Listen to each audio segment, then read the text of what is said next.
Shalom, peuple de Dieu. Que le Seigneur Dieu vous bénisse.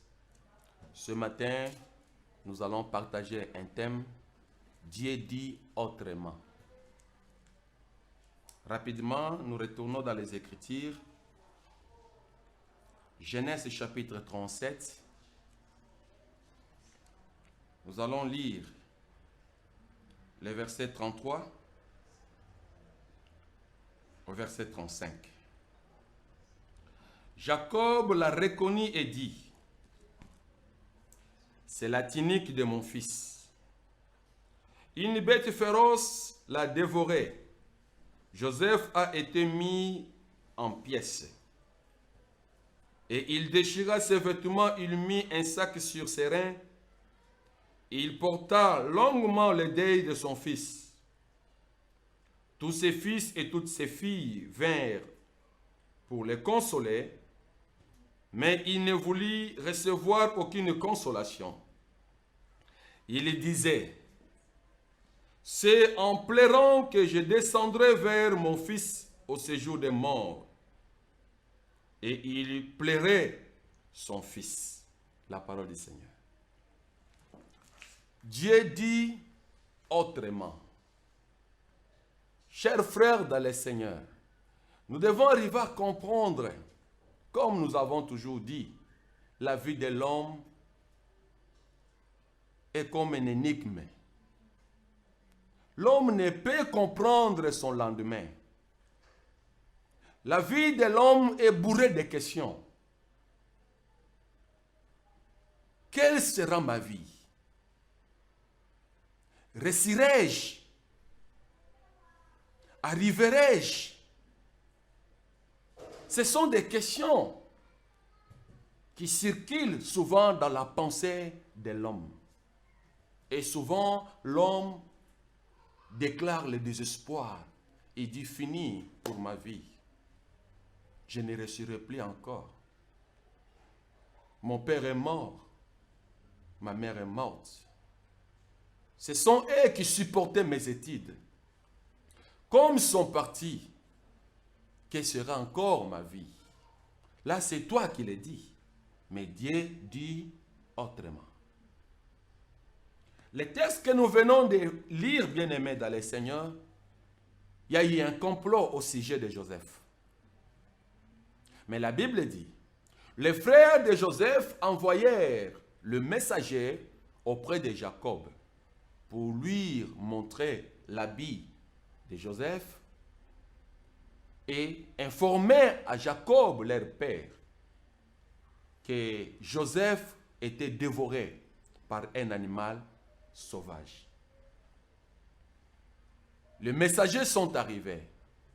Ils ont montré à Jacob les tuniques de plusieurs couleurs qu'il a cousues pour son fils aimé, Joseph. Il dit, Jacob, reconnais-tu cette tunique? Jacob regarda la tunique et dit, oui, ça c'est la tunique de mon fils Joseph. Les messagers dirent à Jacob, oh Jacob, écoutez, nous avons trouvé la tunique de ton fils. Ton fils a été dévoré par un animal sauvage. Waouh! À cette nouvelle, frère dans le Seigneur, Jacob plaira. Il plaira amèrement, il plaira. Dans son angoisse, ses fils et ses filles vinrent vers lui pour le consoler. Il dit, papa, ne pleure pas. Ne pleure pas.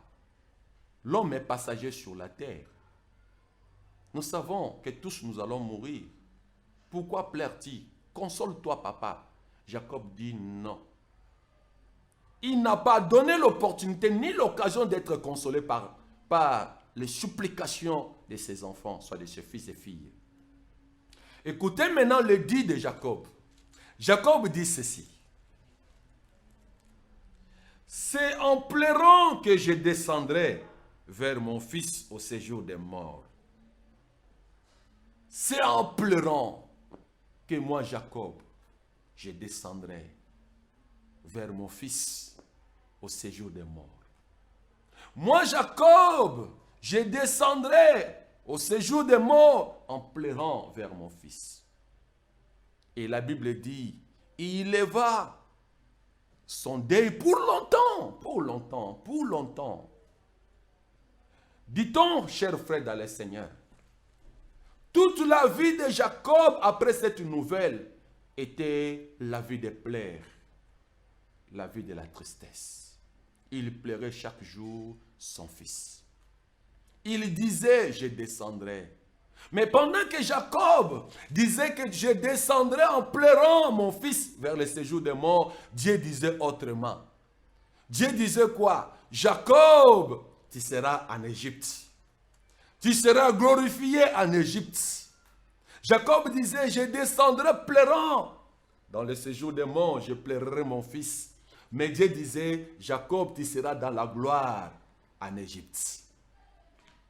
Si les hommes de l'Égypte ne pouvaient pas avoir la possibilité de rencontrer Pharaon, de parler avec Pharaon, mais toi, Jacob, Pharaon te verra face en face.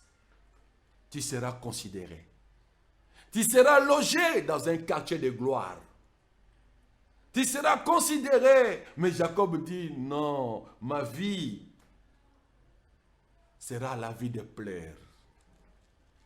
Chers frères dans le Seigneur, je viens te dire que Dieu est en train de dire autrement de ce que toi tu es en train de dire. Ta décision n'est pas la décision de Dieu. Ton lendemain ne t'appartient pas, appartient à Dieu. Pendant que tu te soucies de ta vie, pendant que tu regardes tout autour de toi, tu ne vois plus encore quelqu'un qui peut te venir en aide. Écoutez, Dieu dit, je suis ton soutien. Je suis ton secours. Comme il disait lui-même. Je suis un secours qui ne manque jamais au temps de détresse. Pendant que Dieu dit, je suis un secours qui ne manque pas au temps de détresse, mais que dit-il? Tu dis, waouh, je suis dans la détresse. Je suis perdu. Qui me délivrera? Qui me sauvera? Mais il y avait déjà un langage de Dieu. Dieu dit, je suis un secours. Frère dans le Seigneur, pourquoi veux-tu vivre dans le désespoir? Ma sœur, pourquoi veux-tu vivre dans le désespoir? Qui t'a dit, puisque tu y as mis au monde 2, 3, 4 enfants, sans avoir le mariage, que ta vie a fini? Non.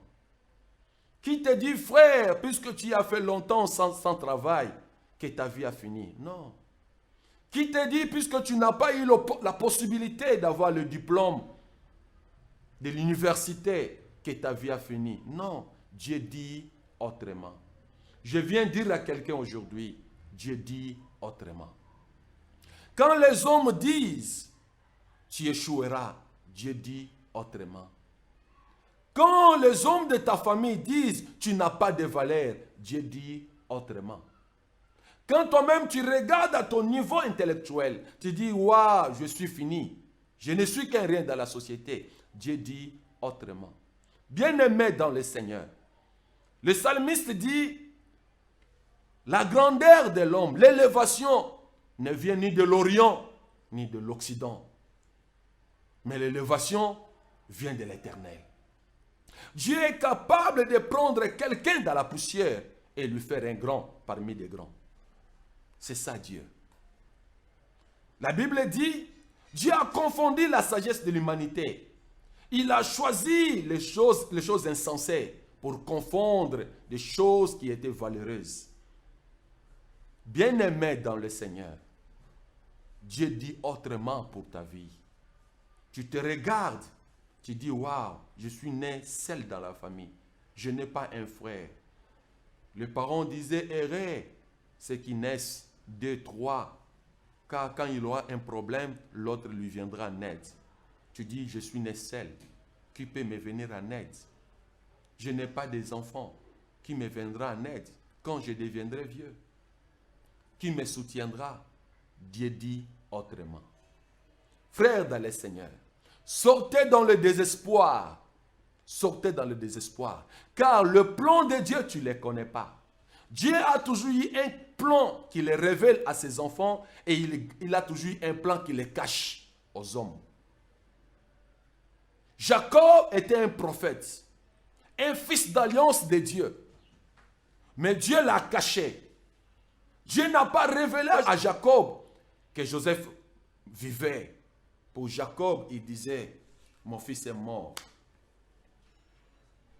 C'est à travers ce fils que je pouvais regarder Rachel. Il est mort. Il est parti. Ma vie est devenue foutie sur la terre. Puisque mon trésor, c'était Joseph. Ma force, c'était Joseph. Mais voici aujourd'hui, ma force est partie. Quelle sera ma vie? Ma vie est devenue nulle. Parents, là où tu me suis, tu peux regarder tout autour de toi. Aujourd'hui, tu avais des enfants, mais maintenant là, tu es resté sans enfants, comme quelqu'un qui n'avait pas mis au monde. Pourquoi? Puisque les enfants sont partis. Tous sont morts. Les uns sont devenus délinquants dans le monde. Les autres sont devenus malades. Tu n'as plus encore l'espérance de ce que Dieu t'avait donné. Écoutez, Dieu dit autrement. Aujourd'hui, je veux que tu reviennes à la raison. Tu comprends que Dieu est souverain. Dieu est capable de changer l'histoire de l'homme. Dieu a changé la pensée de Jacob. Dieu a changé la décision de Jacob. Dieu a changé la déclaration de Jacob. J'ose croire. Le jour où on vient dire à Jacob, à Judas et aux autres que papa, nous avons trouvé Joseph. C'est lui qui est en train de gouverner l'Égypte. Je ne sais pas quelle a été l'émotion de Jacob. C'est de la même manière, frère dans le Seigneur. Dans ton désespoir, il vient un jour où tu recevras la nouvelle.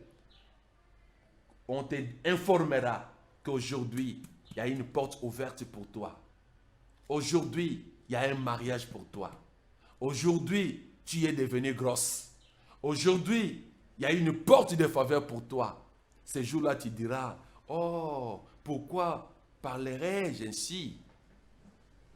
Pendant que le Seigneur Dieu avait un projet pour moi. C'est de là où l'homme a toujours revenu pour se repentir, pour dire, Seigneur, pardonne-moi de mes déclarations insensées. Je veux que, bien-aimé dans le Seigneur, tu ne déclares pas des déclarations insensées, mais que tu puisses avoir l'espérance. Car Dieu dit autrement de ce que tu dis. Dieu dit autrement de ce que les hommes disent de toi. Dieu dit autrement de ce que ta famille dit de toi. Dieu dit autrement. Soyez bénis de Dieu, bien-aimés dans le Seigneur. Ayez l'espérance de Dieu. Ne parlez pas en insensé. Ne déclare pas des choses qui ne sont pas correctes à ta gloire, mais déclare toujours ce qui est positif. Car la Bible dit, c'est par le pouvoir de la langue réside la mort et la vie. Déclare toujours la vie. Sois optimiste, car ton Dieu est avec toi. Soyez bénis de Dieu. Je suis votre frère, pasteur Olivier. Nous sommes là pour vous. Si vous voulez nous contacter, nos adresses et nos contacts s'affichent au bas de votre écran. Soyez bénis de Dieu.